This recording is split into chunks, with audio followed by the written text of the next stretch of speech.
இந்த கலியுகத்தில் நாம் கந்தன் அருளை பெறுவதற்கு எத்தனையோ பாடல்கள் இருந்தாலும் அவற்றில் மிகவும் புகழ் பெற்றதாகவும் பலருக்கும் தெரிந்த ஒன்றாகவும் இருப்பது கந்த சஷ்டி கவசம் பாடலாகும்.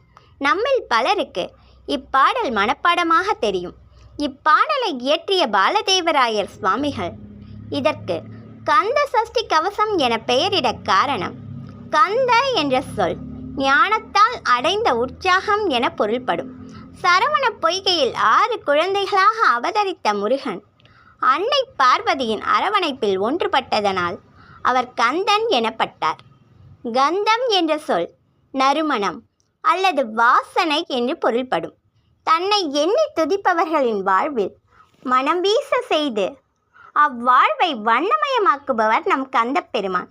கந்து என்ற சொல் மற்றொரு புறம் யானை கட்டும் தறியை குறிக்கும்.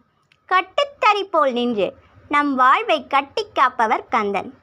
கந்தன் என்ற சொல்லுக்கு பகைவனின் வளமையை வற்ற செய்பவர் என்ற பொருளும் உண்டு. கந்தனை பற்றி கொள்பவர்களின் பகைவன் பலமிழந்து நிற்பான். சஷ்டி கவசம் என்ற சொல் நம் முருகனை பற்றி பாடப்பெற்ற 6 பாடல்களின் தொகுப்பை குறிக்கும்.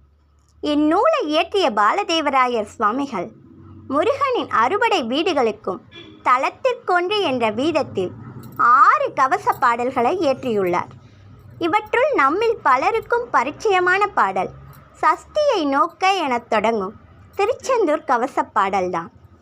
சஷ்டி என்ற சொல் அமாவாசைக்கு பின் வரும் 6ஆம் நாள் அமைந்துள்ள திதியை குறிக்கும். இந்த சஷ்டி திதி முருகனுக்கு உகந்தது.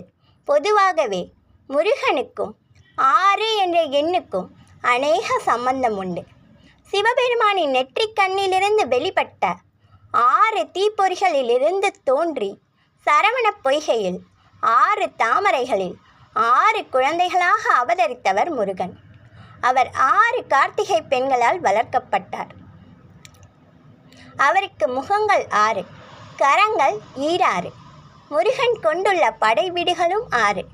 அவரை போற்றி துதிக்க உதவும் சரவண பவ என்ற மந்திரமும் 6 எழுத்துக்களை கொண்டுள்ளது. கந்தனின் கதிர்வேலானது மனிதர்களின் மனதில் உள்ள 6 தீய குணங்களை அழிக்கக்கூடியது. அவையாவன காமம், மோகம், லோபம், குரோதம், அகங்காரம், மதசரியம் ஆகும். நன்றி. இதன் தொடர்ச்சி அடுத்த பதிவில்.